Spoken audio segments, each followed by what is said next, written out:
Hello, investors. Welcome to episode 4 of our series, Our Journey from 0 crore to 10 crore by Vishalvealthview. Starting our episode with our quote of the day: an investment in knowledge pays the best interest. Let me know in the comments below if you have heard this quote before and who said this. So, hi, yaar. Nothing changed in last 1 week. In our portfolio, assets still looks the same. Let's take a look at grow ones. So, still our largest holding is in this ETF in the stock portfolio which we're trying to manage. Small cap ETF, we are trying to build positions. Suntech, we are trying to hold position. And rest bottom 5 or 6 I'm not even paying attention to right now in terms of investing. Our mutual fund portfolio looks relatively same. So for today's episode, I think I'm also going to do an analysis on one of my investment, Varun Beverage, that I made almost 4 or 5 years back. Let me see when I first made the investment. So I started investing in this company around August 2021. So I wanted to re-review this investment and understand whether it makes sense still and what is the decision we want to take with this money. So what has been the story so far?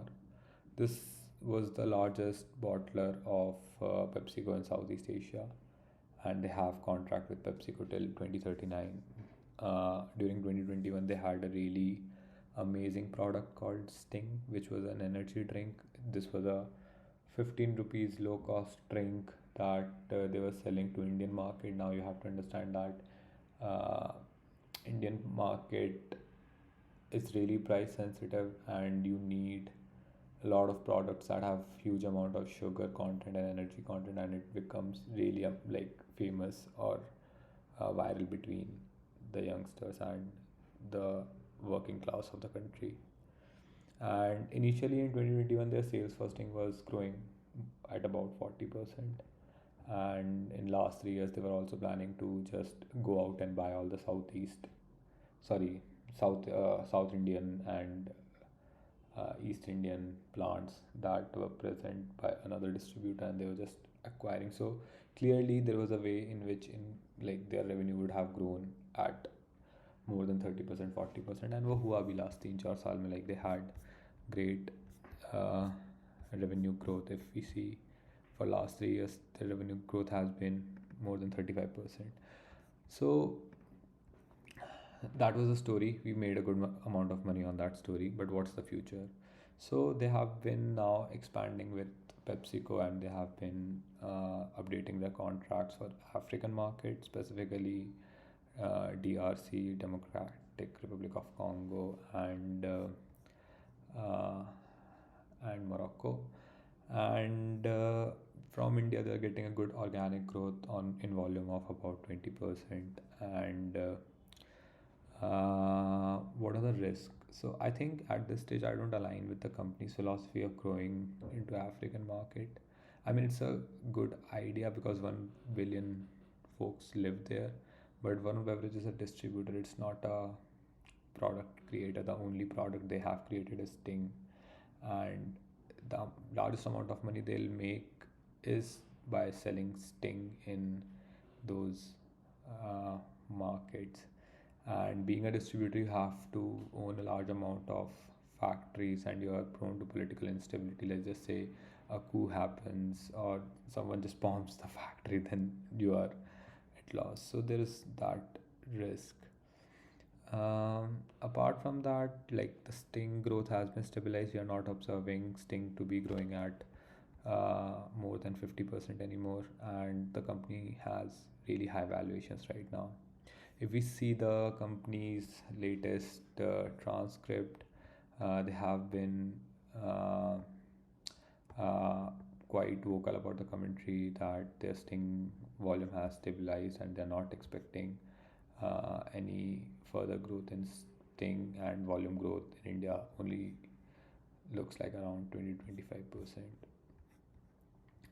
So, how does the balance sheet look like for this company?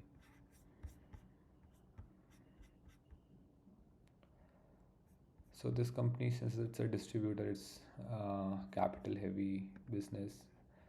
They have to borrow a decent amount of money, and I think they are almost having 0.8%, 0.8 as their debt to equity.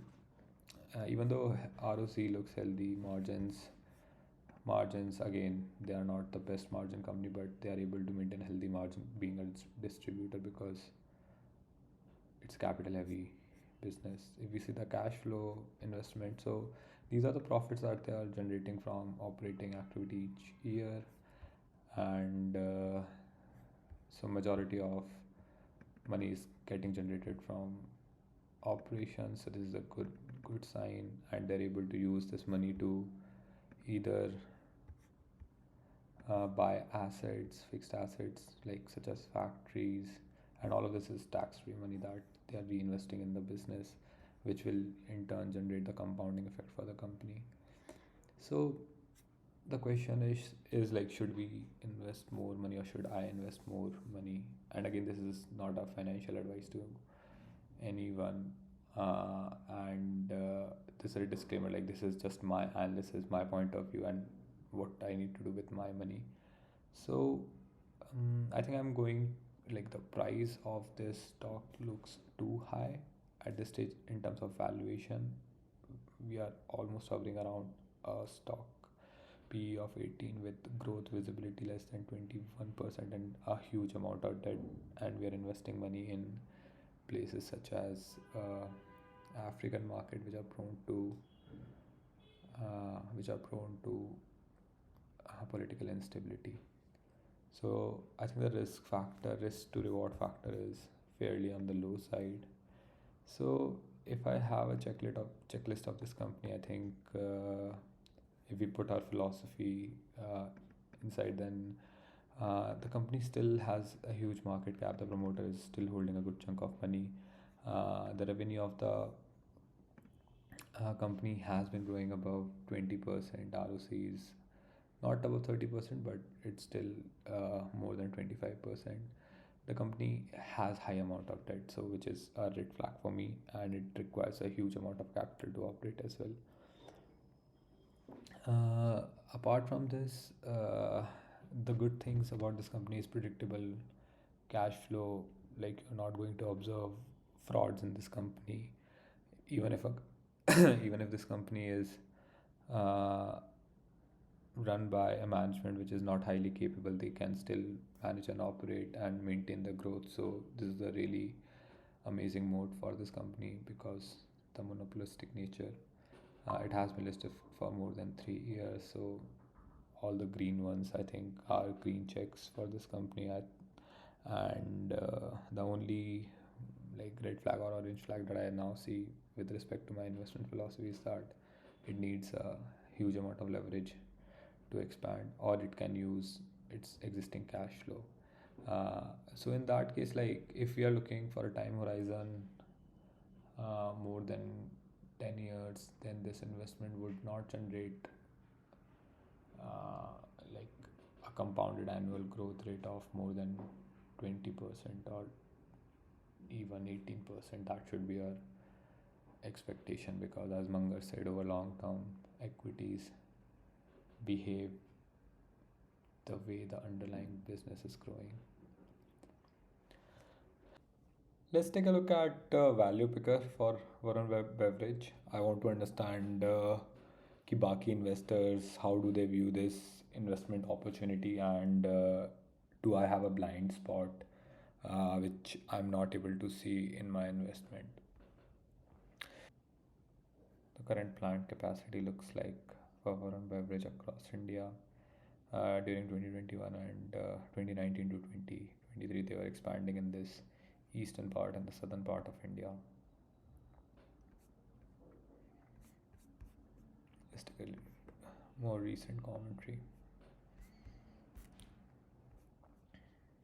So, yeah, I think my analysis and like completely matches with one person's analysis over here, which is with the price to book ratio of 30, the current price, the current yield is around 1.35%, which is exactly right. And to justify this, the earning need to grow at least 18%. And I see only Indian market which is able to generate that kind of return, which is growing right now, but not from Sting. So that's going to be an organic growth. I completely agree, but I would like to still buy that company when it's trading cheaper at around 50 or 60 ka PE. Not right now because I'm invested already.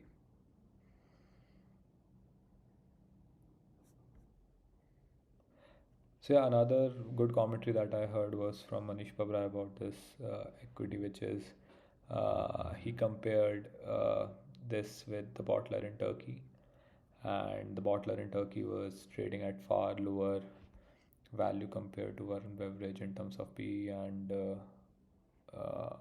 like cost to earnings.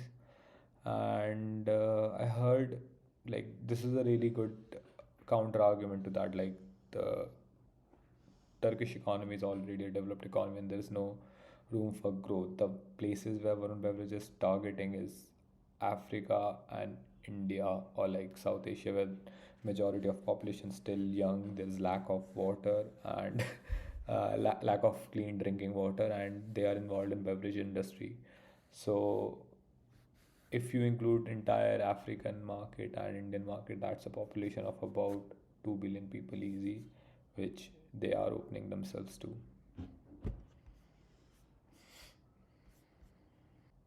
Now, there is another reason why I think I'm going to stay invested and keep on building on this position as I see the valuations are right, because Cola and Pepsi are more than 100-year-old company. The products are just amazing. People drink Pepsi and Cola without even thinking about it.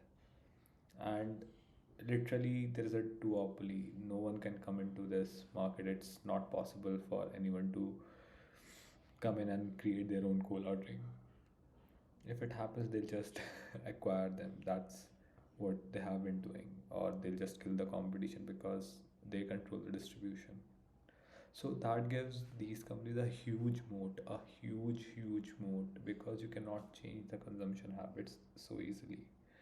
And they have existed for over hundreds of years, and they have a capability to make sure that they can go into any new market, start branding, and since they are non-alcoholic, they have high content sugar and like caffeine content. They are like addictive in nature, but governments cannot ban it. So this industry is not going away. It's a wealth protection measure. If we take a look at the parent company of Varun Beverage, which is PepsiCo, this is trading at around a PE of 25, and the dividend yield that they are getting is around 3%. That means they're distributing their cash, like distribute a good amount of their cash to their shareholder with return on equity almost 46%. And that's like the difference in the nature of business. They are just controlling the product design and the IP of the product, whereas Varun Beverage is doing all the heavy lifting of getting that product to the customer. So that's why they are a operation heavy business, and they can like PepsiCo has an ability to generate like non-linear uh, returns with respect to the work that they do, because as they create new product, as they brand new products, the number of sales that they are going to increases across all the world, and they get to share a huge amount of margins in that without even investing a huge amount of money, which Varun Beverage has to do. If we see profit has been going up, so in my opinion, like investment from an investment purpose, I think Pepsi might be a better investment for me to put my money in rather than Varun Beverage, because both of them are trying to control the same product in the industry, but one asset is trading at a far below PE while other asset is trading at far richer valuations.